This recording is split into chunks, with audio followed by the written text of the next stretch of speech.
আল্লাহ রাসূলকে জিজ্ঞাসা করলেন, ইয়া রাসূলুল্লাহ, হে আল্লাহ রাসূল, আপনার কলিজার টুকরা হাসান এবং হুসাইন আজকে 3 দিন যাবত অনাহারে রয়েছে। 3 দিন যাবত তাদেরকে কোনো খাবার দিতে পারি নাই, তাদের খাবার যোগান দিতে পারি নাই। ইয়া রাসূলুল্লাহ, আমি আজকে 3 দিন যাবত কোনো খানা পিনা খাই নাই। 3 দিন যাবত আমার কোনো পেটে কোনো খাবার নাই। আল্লাহ রাসূল সাল্লাল্লাহু আলাইহি ওয়াসাল্লাম চোখের পানি ছেড়ে দিয়া বলেন, হে আমার কলিজার টুকরা নয়নের মণি ফাতেমা, আমি আজকে 3 দিন যাবত অনাহারে রয়েছি, আমার কোনো খাবার নাই। 3 দিন যাবত আমি অনাহারে রয়েছি। আমি ভেবেছিলাম তোমার বাড়িতে আসিয়া তোমার ওখান থেকে কিছু খাবার খাবো।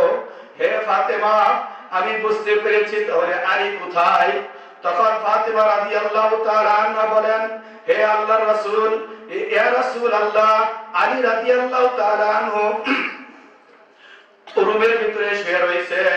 আলী রাদিয়াল্লাহু তাআলা আনহু আজকে 3 দিন 3.5 দিন যাবত তার পেটের মধ্যে কোনো খানা নাই, সেও কোনো খানা খায় নাই, সেও খানা যোগান দিতে পারে নাই। সে এক অজ্ঞান হয়ে গেছে ক্ষুধার তাড়নায়, ওই রুমের ভিতরে শুয়ে আছে। তখন আল্লাহ রাসূল সাল্লাল্লাহু আলাইহি ওয়াসাল্লাম ফাতেমাকে ডাক দিয়া বললেন, হে ফাতেমা, তুমি আলী রাদিয়াল্লাহু তাআলা আনহুকে ডাক দাও। তখন আল্লাহ রাসূল ফাতেমা বলে, ইয়া রাসূলুল্লাহ, আলী রাদিয়াল্লাহু তাআলা আনহু তো কোনো জ্ঞান নাই, বেহুশ অবস্থায় পড়ে রয়েছে। তখন বলে, তুমি গাড়ির ভিতরে যা মেসেজ করো, তাহলে উঠে যাবে। ফাতেমা রাদিয়াল্লাহু তাআলা আনহা আলী রাদিয়াল্লাহু তাআলা আনহু গাড়ির ভিতর পড়ে যায় মেসেজ করতে শুরু করলেন।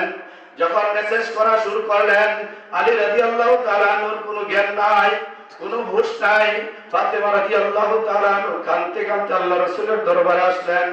আল্লাহ রাসূলের দরবারে এসে, ইয়া রাসূলুল্লাহ, ইয়া হাবিবাল্লাহ, হাসান এবং হুসাইনের আব্বার তো কোনো হুঁশ নাই, সে আজকে 3.5 দিন যাবত অনাহারে রয়েছে, ক্ষুধার কারণে অজ্ঞান হয়ে রয়েছে।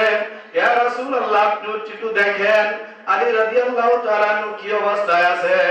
আলী রাদিয়াল্লাহু আল্লাহ রাসূল সাল্লাল্লাহু আলাইহি ওয়াসাল্লাম আলী রাদিয়াল্লাহু তাআলা আনহুর কাছে গেলেন।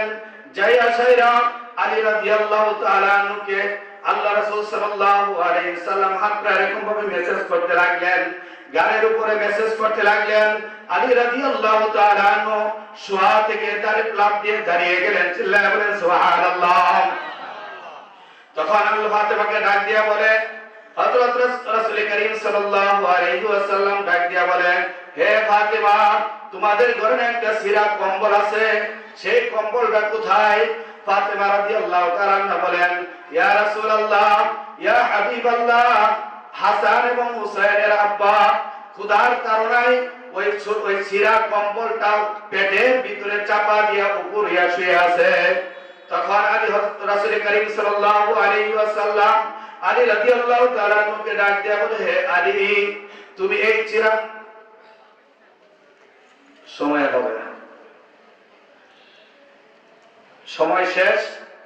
আল্লাহ রাব্বুল আলামিন আমাদের সকলকে কবুল করুক, সকলে বলেন আমিন। এবং আমরা যতক্ষণ কোরআন ও হাদিসের আলোচনা শুনবো, আমলের নিয়তে শুনবো তো ইনশাআল্লাহ।